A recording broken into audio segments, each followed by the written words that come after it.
ఓం వసుదేవసుతం దేవం కంసచాణూరమర్దనం దేవకి పరమానందం కృష్ణం వందే జగద్గురుం. జగదేక వీరుడైనటువంటి అర్జునుడికి జగద్గురువైనటువంటి శ్రీకృష్ణ వారి పాదపద్మాలకు నమస్కారం చేస్తూ మనం ఈ రోజున శని శుక్రులు ఇద్దరూ కలిస్తే ఈ మీనరాశిలో 2025 సంవత్సరంలో ఏం జరుగుతుందో చూద్దాం. ఈ సింహరాశి వారందరికీ కూడా మనకి ఈ సప్తమంలో ఉన్నటువంటి శని శుక్ర గ్రహ ప్రభావాల వల్ల మనకి అష్టమంలో ఉన్నటువంటి శని శుక్ర గ్రహాలు మనకి స్త్రీలతో విరోధాలు తీసుకురావడానికి అవకాశం ఉంటుంది. అదేవిధంగా అష్టమ శని గ్రహ ప్రభావం వలన పనులు ఒత్తిడి అనేటటువంటిది జరుగుతాయి. కాబట్టి ఈ యొక్క శుక్రుడు మనకి అప్పులు ఇప్పిస్తాడు, స్త్రీల వల్ల అప్పులు ఇప్పిస్తాడు, భోగాలను ఇప్పిస్తాడు, ఆ తర్వాత ప్రాబ్లమ్స్ను కూడా క్రియేట్ చేస్తాడు. అందువలన ఆడవాళ్ళతో ఫోన్లు మాట్లాడుకునేటటువంటి వాళ్ళందరికీ కూడా మీ ఫోన్లు రికార్డింగ్ చేసేసి అవన్నీ కూడా మీకు వెబ్సైట్లలో పెట్టేసి పోలీస్ స్టేషన్లో అప్పచెప్పేసి ఇలాంటివన్నీ కూడా చేయడానికి అవకాశాలు ఉంటాయి. కాబట్టి ఆడవాళ్ళతో ఫోన్లు అస్సలు మాట్లాడొద్దు, మీరు జాగ్రత్తగా ఉండండి. ఎందువల్ల నేను చెప్తున్నాను, అష్టమ శుక్రుడు అదే చేస్తాడు. అలాగే పనులు అవడం లేదండి అని బాధపడేటటువంటి వాళ్ళు మళ్ళీ 1-2 సార్లు ట్రై చేయండి. ట్రై చేయడం వల్ల మీరు మీ పనులన్నీ కూడా సక్సెస్ అవ్వడానికి అవకాశాలు ఉంటాయి. ఏమంటే మా గురించి చెప్పలేదండి అని అనడానికి ఇది శని శుక్రుల కలయిక వల్ల కలిగేటటువంటి మార్పును మాత్రమే సింహరాశి వాళ్ళకి చెబుతాం. కాబట్టి జాగ్రత్తగా మీరు నేర్చుకోండి, చెప్పేది విని నేర్చుకోండి, ఆచరణలో పెట్టుకోండి, బాగుపడతారు. అంతేగాని గురువుగారికే మనం సలహాలు ఇద్దాం అని అనుకుంటే మాత్రము this is my class room, only వినడమే ఉంటుంది. ఇక్కడ వన్ వే ట్రాఫిక్ మాత్రమే. ఎందుకంటే నేను మీ బాగు కోరేవాడిని కాబట్టి చెప్తున్నాను. అలాగే ఈ యొక్క రైతుల యొక్క వ్యవసాయము అనేటటువంటిది మీకు మే 18 తర్వాత కొంచెం బాగుపడడం అనేటటువంటిది జరుగుతాయి. ఇప్పటి వరకు ఎంతో మెంటల్ టెన్షన్స్తో అనుభవించినటువంటి ఈ సింహరాశి వాళ్ళందరూ కూడా కాస్త విముక్తి అనేటటువంటిది లభిస్తుంది. మీ పిల్లల యొక్క సీట్ల కోసం మీరు బాధపడుతున్నటువంటి వాళ్ళంతా కూడా మీకు కొన్ని సీట్లు రావడానికి అవకాశాలు ఉన్నాయి. పూర్తి నిరాశ నిస్పృహ అనేటటువంటిది ఈ సింహరాశి వాళ్ళకి ఉండదన్నమాట. కాబట్టి జెనరాసిటీ ఎక్కువ ఈ సింహరాశి వాళ్ళకి, దాన ధర్మాల్లో వీటిల్లో. కాబట్టి అటువంటి వాళ్ళంతా కూడా మీరు అనుకున్నవి సాధిస్తారు. మీరు ఈ సింహరాశి వాళ్ళు పనులన్నీ కూడా మీరు ప్రతి పని, కాంట్రాక్ట్స్ ఇలాంటివన్నీ కూడా మీరు సక్సెస్ అవుతారు.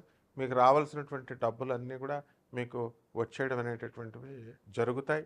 కొత్త కొత్త కాంట్రాక్ట్లు మీకు రావడానికి అవకాశాలు ఉన్నాయి. కొత్త వస్తువులు మీరు కొంటారు. భౌతికత్వం వైపు మీరు మనస్సు మారడానికి అవకాశాలు ఉంటాయి. ఆధ్యాత్మికంగా నాలెడ్జ్ని పెంచాలి, మేము గుళ్ళు గోపురాల చుట్టూ తిరగాలి అనేటటువంటి ఆలోచన వచ్చినప్పటికీ కూడా ఒక విధంగా కాస్త భౌతికత్వం అనేటటువంటిది ఉంటుంది. ఇక సినిమా రంగంలో, ఇక టీవీలు ఇలాంటి రంగాల్లో ఉన్నటువంటి వాళ్ళ పరిస్థితులన్నీ కూడా ఈ శని శుక్ర వల్ల డెవలప్మెంట్ అనేటటువంటిది లాస్ట్ ఇయర్తో పోల్చుకుంటే, లాస్ట్ మంత్తో పోల్చుకుంటే ఇది కొంచెం డల్గా ఉంటుంది. కాబట్టి ఈ సింహ రాశి వారి అందరూ కూడా ఈ యొక్క పెళ్ళిళ్ళు కానటువంటి వాళ్ళకి మరి వివాహాలు అవడానికి అవకాశాలు ఉన్నాయి. మరి మే 14 తర్వాత మిథున రాశిలోకి గురుడు ప్రవేశించడం అనేటటువంటిది జరుగుతాయి. కాబట్టి లాభంలో ఉన్నటువంటి ఈ గురుగ్రహం వలన అనేకమైనటువంటి లాభాలు జరుగుతాయి. మిమ్మల్ని అడవిలో పడేసినా సరే మళ్ళీ ధనాన్ని సంపాదించేటటువంటి అవకాశాలు మీరు క్రియేట్ చేసుకుంటారు. మరి పరిహారాల దగ్గరికి వచ్చేసరికి సింహరాశి వారికి అష్టమ శని ఉన్నాడు, అష్టమ శుక్రుడు ఉన్నాడు. కాబట్టి శుక్ర జపం చేసుకోండి, శుక్ర స్తోత్రాలు చదువుకోండి. శుక్రుడికి కిలోంపావు బొబ్బర్లని తెలుపు రంగు వస్త్రాలనిచ్చి మీరు ఏం చేయాలంటే చక్కగా దానాలు చేసుకోవాలా. పేద బ్రాహ్మణుల్ని సెలెక్ట్ చేసుకొని అధిక పారితోషికాన్ని ఇచ్చి దానం చేసుకోండి. అలాగే చక్కగా మహాలక్ష్మి అమ్మవారి యొక్క హోమాన్ని మీ ఇళ్లలో జరిపించుకోండి. మహాలక్ష్మి మంత్రాన్ని జపం చేయండి. ఈ విధంగా రావి చెట్టు చుట్టూ ప్రదక్షిణాలు 108 సార్లు చేయండి.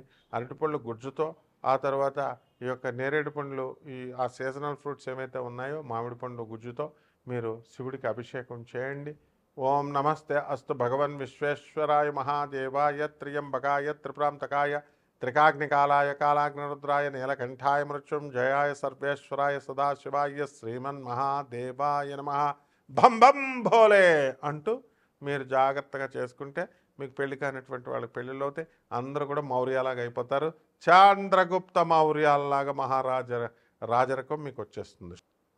సాధారణంగా మనకి శుక్రుడు ఎవరో తెలుసా అండి? లూసిఫర్. బైబిల్లో చెప్పినటువంటి శపించబడినటువంటి దేవతలు అని కొంతమంది ఉంటారు. అలాగే హిందూ మత శాస్త్రంలో కూడా మనకి గ్రామ దేవతలు అని మనం చెప్పుకుంటాం కదా, వాళ్ళ గురించి కొంతమంది ఏమంటూ ఉంటారంటే, ఏమండి ఇప్పుడు నల్ల మైసమ్మ, ఎర్ర మైసమ్మ, తర్వాత ఈ యొక్క గండి మైసమ్మ, ఇలా చాలా పేర్లతో ఉన్నారు. కట్ట మైసమ్మ. మా పంతులు గారు ఒక ఆయన ఉండేవారు.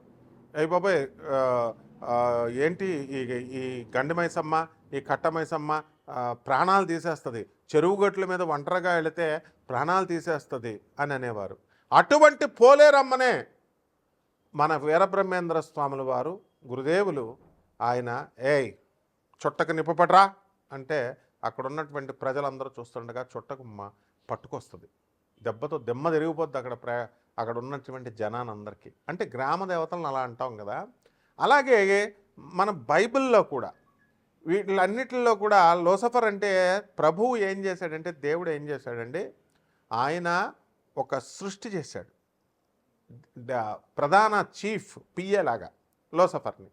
అరే నువ్వు వెళ్ళి పరిపాలిస్తున్నాడు. మరి ఆయన ఏమన్నాడు, వెళ్ళి నన్ను పొగడకుండా ప్రభువుని ఎందుకు పొగడడం, దేవుణ్ణి ఎందుకు పొగడడం అని చెప్పేసి ఆయన ఏం చేస్తాడు, ప్రభువును పొగడకుండా ఆయన తనను తాను పొగుడుకుంటూ ఉంటాడనమాట. అతనే అప్పుడు ప్రభు కోపం వస్తుంది. తనను పొగడమని తన్నే దేవుడిగా డిక్లేర్ చేసుకుంటాడు ఈ లూసిఫర్. అప్పుడు ప్రభు శపించి, పో నువ్వు శపించబడినటువంటి దేవతలనే వాటిల్నే ఏమంటామంటే భోగలాలస దేవతలు అంటాం. యక్షులు, కిన్నర్లు, కింపురుషులు ఇలా ఉన్నారు కదా, అలాంటి కేటగిరీలో ఈ లూసిఫర్ అనేటటువంటి వాడు సాతాన్ అంటాం. మన హిందూ ధర్మశాస్త్రంలో కలిపురుషుడు అంటాం. అతనే శుక్రాచార్యుడు. అంటే శుక్రాచార్యుడు ఏం చేశాడంటే భోగలాలసత్వం, రాక్షసులకు గురువయ్యాడు. శుక్రాచార్యుడు తత్వంలో 2 రకాలు ఉంటాయండి. శుక్రుడుగా ఆయన రాక్షసులకు గురుత్వాన్ని వహించినప్పుడు ఆయన ఆచార్యుడిగా ఉంటాడు, ఒక ప్రొఫెసర్గా మంచి చెప్తాడు.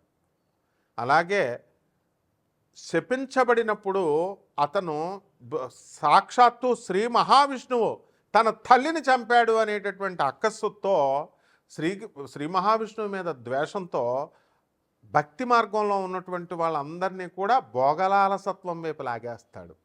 ఇల్లు విప్పిస్తాడు, మందు కొట్టిస్తాడు, ఇక రకరకాల పిల్లలు, ఇల్లు, గృహాలు, ఇలా రకరకాలుగా మనల్ని ఈ భూమి మీదే ఉండేటటువంటి సంపదలనిచ్చి ఇక్కడిక్కడే భ్రమింపజేస్తూ ఇక్కడే ఉంచేస్తాడు. ఆ శుక్ర మాయ నుంచి తప్పించుకున్నటువంటి వాడు రాధమ్మ తల్లే ఆయన మాయలో పడిపోతే సాక్షాత్తు శ్రీకృష్ణ పరమాత్మ రక్షిస్తాడు.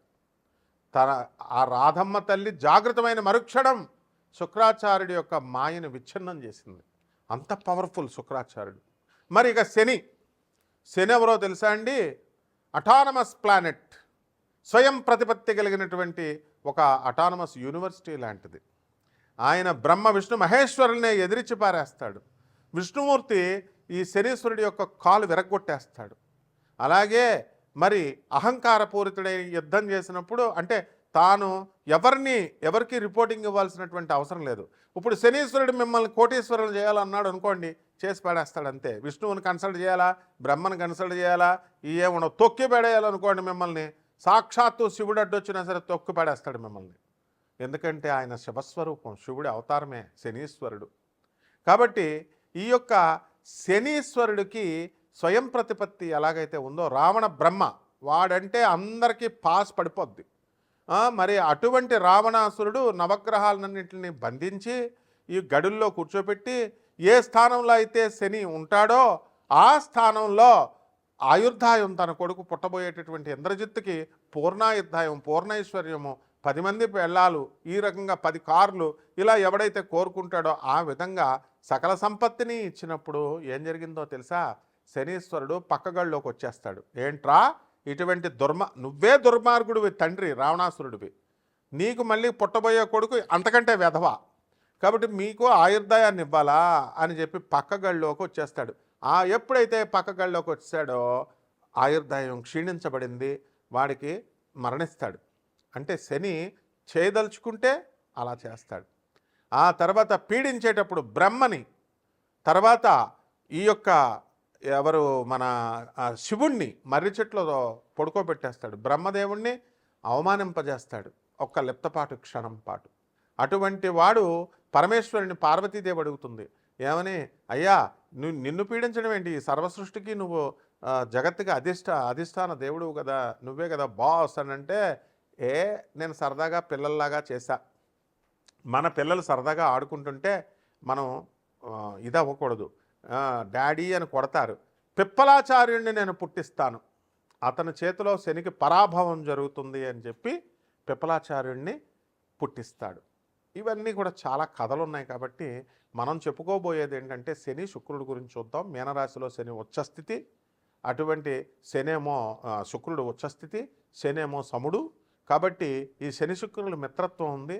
కాబట్టి ఎక్కడైతే ఇప్పుడు అమ్మాయిని 7 సంవత్సరాలు 8 సంవత్సరాలు ఫోన్ మాట్లాడి వాడికి అదుర్సు సినిమాలో బ్రహ్మానందంలాగా అయిపోద్ది అనమాట. శని శుక్రులు మీనరాశిలో కలిస్తే, మళ్ళీ శని శుక్రులు వేరే చోట కలిస్తే మళ్ళీ అది సక్సెస్ అవుతుంది. అదుర్సు సినిమాలో బ్రహ్మానందం ఏం చేస్తాడండి, చక్కగా ఆ నయనతారకు మొత్తం అన్నీ ఇచ్చేస్తాడు. అన్నీ నాకేస్తుంది గురువుగారు అని జూనియర్ ఎన్టీఆర్ అంటాడు. మిమ్మల్ని నాకేశారండి, బాగా వాడేశారండి అంటాడు. అంటే సోఫాలు ఇప్పిస్తాడు, సామాన్ ఇప్పిస్తాడు. అలా మనం జనం అంతా కూడా ఆడది ఫోన్ చేయగానే, ఆడది అడగగానే మొత్తం డబ్బులు ఇచ్చేస్తారు. మొత్తం మగవాడు పాపం ఎంత దుర్భర పరిస్థితిలో ఉన్న ₹1 ఇవ్వడానికి బాధపడతారు. అది ఈ శని శుక్రుల యొక్క కలయిక మీనరాశిలో. అంటే ఏంటంటే మిమ్మల్ని అందరినీ లవర్స్ వదిలేస్తారు, అందులో డౌట్ లేదు. తర్వాత ఎన్నో సంవత్సరాలుగా మేము ఇన్వెస్ట్మెంట్లు పెట్టామండి లవర్ మీద, మేము ఎన్నో కష్టాలు పడి మేము 7 సంవత్సరాలు 8 సంవత్సరాలు మాట్లాడేమంటారు, మీరు మోసగింపబడతారు మీ ప్రేమికుల చేతిలో. ఇది శని శుక్రుల కలయిక. ఇక 12 రాశుల మీద ఈ శని శుక్రులు ఎలాంటి ఫలితాలు ఇస్తుందో మనం చూద్దాం ఈ వీడియోలో.